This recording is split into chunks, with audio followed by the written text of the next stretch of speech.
Merci président. Assalamu alaikum. Monsieur le ñu ngi leen di nuyu yéen ñëpp chers collègues ñu ngi leen di nuyu di rendre un hommage au mandat ñu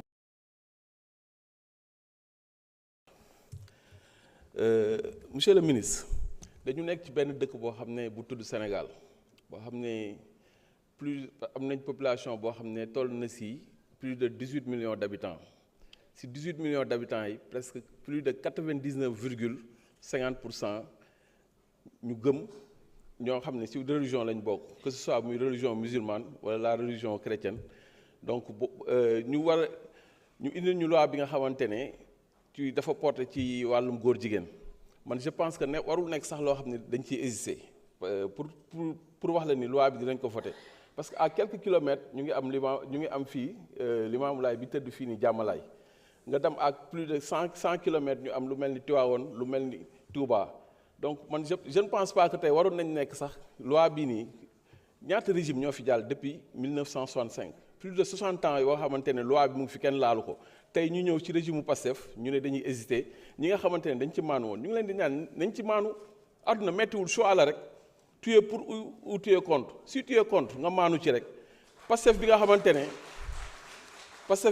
ne avec notre leader Ousmane Sonko pour répéter ko et di tontuwaale émergement bi nga xamante ni moom moo fi génn ci week-end bi di naan nous avons une majorité diomayenne di ko xamal ni majorité bi c'est une majorité sonkis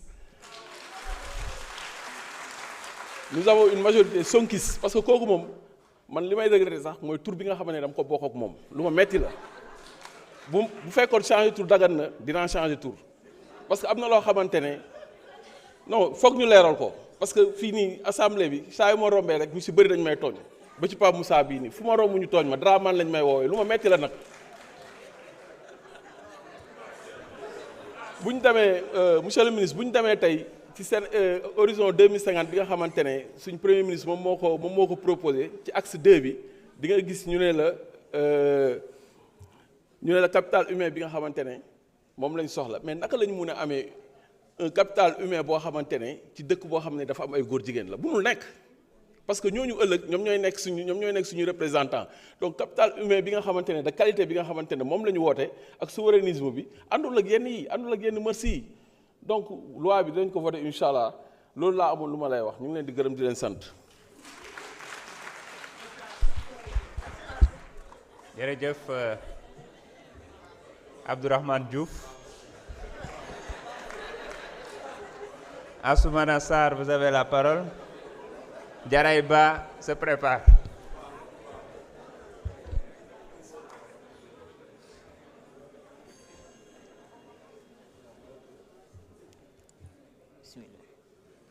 Merci beaucoup, Monsieur le Président. Monsieur le ministre, ñu ngi lay nuyu di nuyu ses collaborateurs. di rafetlu loi bi ñu fi indi foog naa ne nombre intervention yi wane na qualité wala importance loi bi. Monsieur le Président ma lay ñaan c'est vrai que ay réformes yu bëri def nga ko assemblée waaye bëgg nañ nga boole ci pupitre bii nga teg fi détecteur de mensonges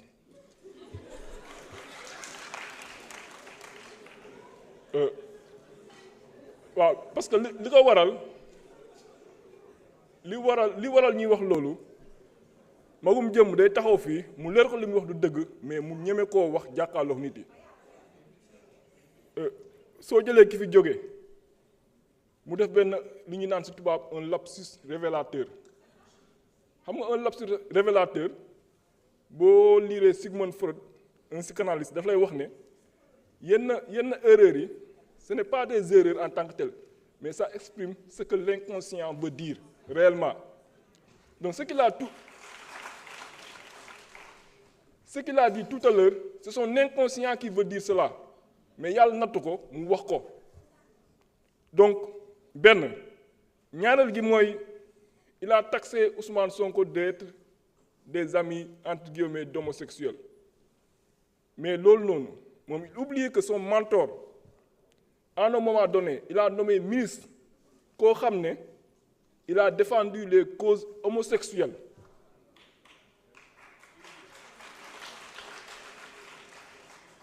non seulement il a défendu les causes homosexuelles, mais il a décrié le fait que Sénégal, le fait que homosexuels yi amuñu fi jàmm kooku nga xëy nommé ko ministre mu nekk sa gouvernement et rien ne nous dit que il a renoncé à ces causes-là et puis def ko ministre de la justice donc ñun on n'a pas de leçon à recevoir de qui que ce soit c'est très clair leneen li mooy di féliciter ànd sama jikko yi samay collègues yëpp wax nañ ko mais dañuy bëgg aussi réitérer ko waxaat ko di leen féliciter di féliciter aussi le premier ministre Ousmane Sonko wax na ko c'est le premier projet de loi qu'il porte c'est pas anodin parce que li ko waral mooy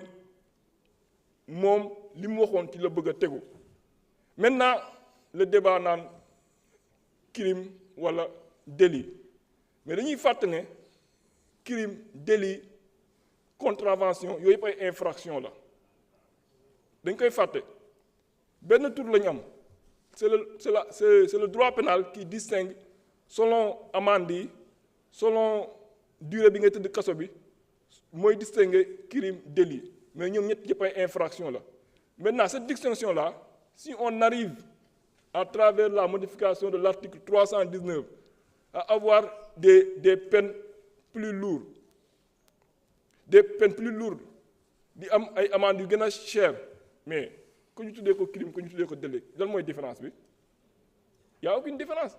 l'essentiel mooy qu'on arrive à un résultat c'est de combattre l'homosexualité et que samay collègues yi fi weesu yi fi jóge wax nañ ko répété nañ ko donc su ma waxaatee fii lépp ay répétition rek lay doon mais monsieur le ministre je voudrais vous inviter ci benn observation et insister sur un point c'est le système d'information statistique sur l'activité juridique xam nga souvent ñi fi jógee wax nañ ne criminaliser nañu viol criminaliser vol de bétail criminaliser beneen kii bi la drogue mais da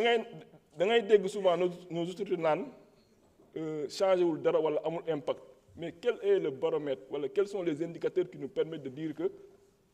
la loi sur la criminalisation du viol le fait que ñu criminaliser ko lan moo ñuy won ne wàññeekuwul wala yokkuwul on le sait pas trop li ñuy wax mooy faju ko mais il faut des indicateurs il faut nous dire en 2024 le nombre de personnes yi ñuy jàpp ngir viol tant la en 2025 tant la en 2026 tant la moo ñuy permettre ñun aussi bu ñu votee benn loi ñu xam ban impact la am ci phénomène bu ñuy xeex mais on ne peut pas se mettre là à voter des lois chaque jour on ne sait pas ban impact la am ci phénomène bi ndax varié na wala yokku na wala wàññeeku na et je pense que ce système là existait en 2018 je ne sais pas ce qu'il en est mais monsieur le ministre donc ñu ngi leen di ñaan bon c'est vrai que temps bi jeex na bëggoon naa wax séeréer mais ñu ngi leen di ñaan vraiment ce système d'information statistique il faut qu'on sache le nombre d'affaires ñi nga xam ne moom la parquet bi recevoir le nombre d'affaires qui ont été traitées et yan affaires ñoo concerné crime sur viol yan affaires ñoo concerné crime sur bétail yan affaires ñoo concerné crime sur drogue comme ça ñu mën a apprécier ban impact la loi yi ñuy voté am ci phénomène yooyu ñuy combattre je vous remercie. Merci honorable. Diarra Ba